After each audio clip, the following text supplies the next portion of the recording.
Hey hello everybody and welcome to another weekly recap. Today is episode number 4.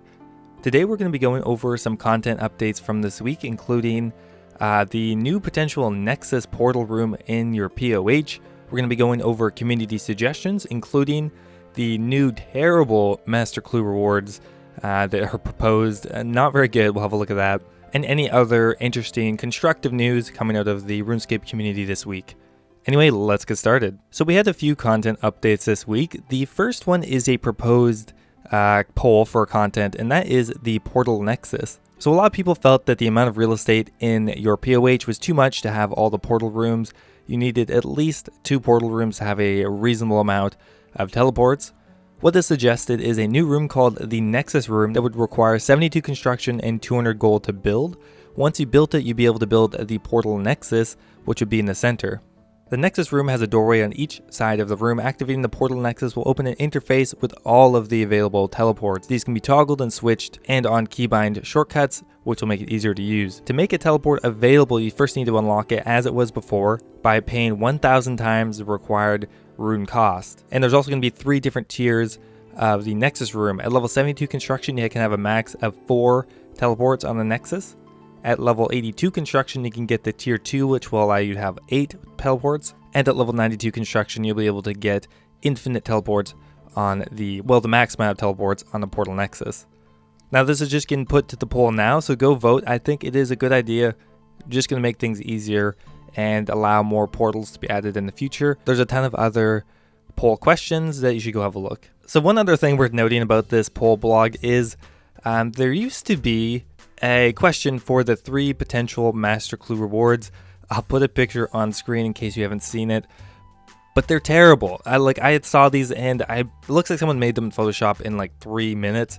Honestly, I only remember seeing the first one with the casket on the guy's head, which I thought was a joke to begin with. I'm pretty sure in my last recap video I treated it as a joke at least. The other 2 aren't amazing either. I don't actually remember seeing them. What I do remember seeing is some pretty good potential suggestions, including the ones I put in my last video. Any of those ones would have been better too. And I'm not the best at curating artistic talent or anything like that. Those just kind of suck. However, it looks like they listened to the community and they removed the question, so they're going to take longer to find better rewards for the 100 Master Clue achievement. Next up, on September 13th, we also had another dev blog coming out. The main change here is the left click range update, which is a pretty simple update on the surface, but apparently it took 5 days to actually code it all just because of how spaghetti the cooking range was in their code.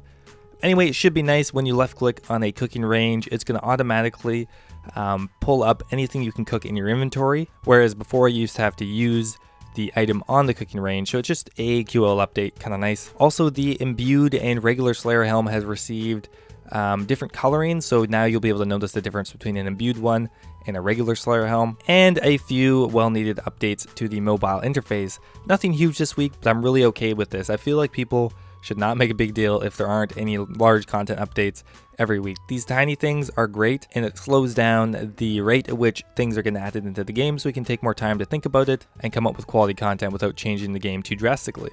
And that is all for content updates this week. Next up, I just want to have a look at a few stories that are related to the old school RuneScape community but aren't necessarily content updates. So the first Scythe of Viter has sold on the Grand Exchange.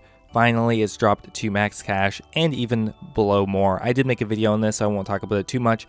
I'll leave a link in the description for that. It was the only item over max cash, so it's kind of nice to see it get a little cheaper because it was ridiculously expensive, and I don't think it's worth that much. Also, Jagex did release their financial breakdown from 2017. We can see that there's actually a 17% increase in subscription revenue, pretty much solely due to old school RuneScape. It's good to see. You always want your game company to be doing well for the future of the game, of course. It's a little scary to see how much of that revenue is from microtransactions. $30 million from microtransactions, $55 million from subscription revenue, but still good to see that going up because it still validates our existence, so that's good to see.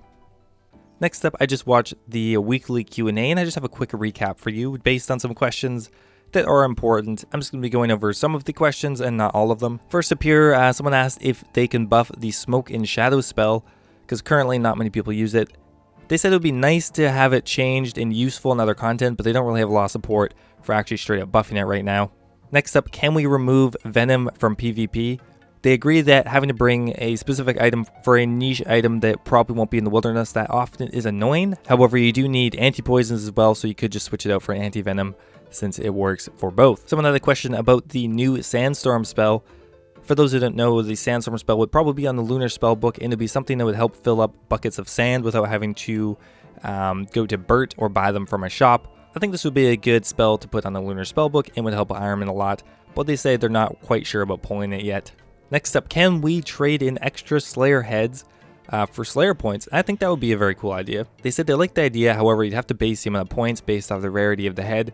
For example, the Vorkath head is about a 1 in 50 drop, so if it gave a lot of Slayer points, that would be a bit overpowered, so they would tailor it to each of the drops individually. Somebody asked about an extended zoom feature for old school RuneScape, and it turns out someone has been working on it and the engine work is done, so we could receive an extended zoom feature anytime. It would just have to pass a poll maybe. Now, one thing they discussed on the couch today was if they would be able to add an undo request for your deposit all items or deposit all equipment, and they said that it might be possible. And I think that would be a great feature to implement. If you accidentally hit the deposit inventory button, you can lose a little bit of work if you're setting up your inventory specifically. Next up, can we loot our gravestone while in combat with the new proposed death mechanics? And they said yes, they would definitely make it that way, so you could loot it without getting interrupted. Next up, could you buff the Serpentine Helm back to the way it was? They agree that it definitely needs a buff. They said they're not quite comfortable buffing it back to the exact same way it was before, but they would be open to buffing the helm overall. Next up, what do you think about barbarian farming? As in, you punch the plant to harvest it, and you punch the ground to plant the seeds. Did not receive a lot of support, it seemed kind of more like a joke. And last up, can we upgrade the gem bag to store opal, jade, and topaz gems? They said depends on how the bag is coded, although there is a bank right there. And that is it for the Q&A recap. Alright guys, so next up we're going to go over a few Reddit suggestions from this week. Starting off here with Poke Chris. He suggests making the music slider not insane, and I would have to agree with that. I like his little graphic here. Muted, 120% volume, and what the fuck. It's true, it needs a more precise way of adjusting your volume, although to be honest, I just use my own volume mixer on my computer. The only thing I use the RuneScape volume mixer for is muting it, to be honest. So while I agree this would make a lot of sense, I don't think it's going to be a high priority by any means. Next up, a suggestion by Burfin5613, and it is a repost from a while ago. Can we please bring back the item information screen into old school RuneScape? I do remember this, and it's a very useful addition to see stats on items and any other information regarding it. It's just a bit of wasted space here anyway, so I don't see any reason not to add this. It'd be nice to have the alc price here. That would be extremely useful. Next up, a suggestion by Venus HPS is how to give the Justiciar set an actual use. Currently, it's not very useful. However, what this guy's suggesting is make it have the best in slot per bonus for a total of 25, which is slightly better than the Proselyte set at 18. The Justiciar armor does have a 75 defense requirement, so it wouldn't really make it overpowered, and it would make it useful for Slayer and any other task where a high prayer bonus is important. I like the suggestion, and I think it already kind of looks like prayer armor, to be honest. It has the prayer symbol on the front, so I think giving it that prayer bonus would actually make thematic sense and would be a useful buff to a otherwise not super useful piece of armor. Next up, a suggestion by Phantomat0, and that is the Agile Set. Now, the reason this is getting suggested is in the last Q&A, and for a little while honestly, people have been complaining a bit about how you can't ever wear your max capes while you're doing most skilling activities because you always need to be wearing full graceful. What this suggestion entails is with 90 agility and 1,000 marks of grace each, you could buy the Agile top and the Agile legs. What this would do is provide the set effect of full gracefuls, however, just within 2 armor pieces. I don't think this is intended to be a buff from how the way he's proposed the idea. However, if you could wear other pieces of armor and still take advantage of the full set effect from just 2 pieces. So that would be a buff, although I think it would still be reasonable for 1,000 marks of grace each. Although I think what really should not be allowed is to have the Agile top, the Agile legs, like the graceful cape, the graceful hood, spottier boots, or whatever, and have even more energy reduction. That would change way too much about the meta of the game, and I think you should still cap out at what the full set effect is right now. Anyway, I think it's a good suggestion, but we have to make sure it's not too overpowered. Next up here, a suggestion by Hate My Boss, so I read it. So this has been suggested many times, but I haven't talked about it, and I do like the suggestion, and that is Merchantman mode. Essentially, it'd be all the effects of Iron Man, except you can only trade with other merchantmen.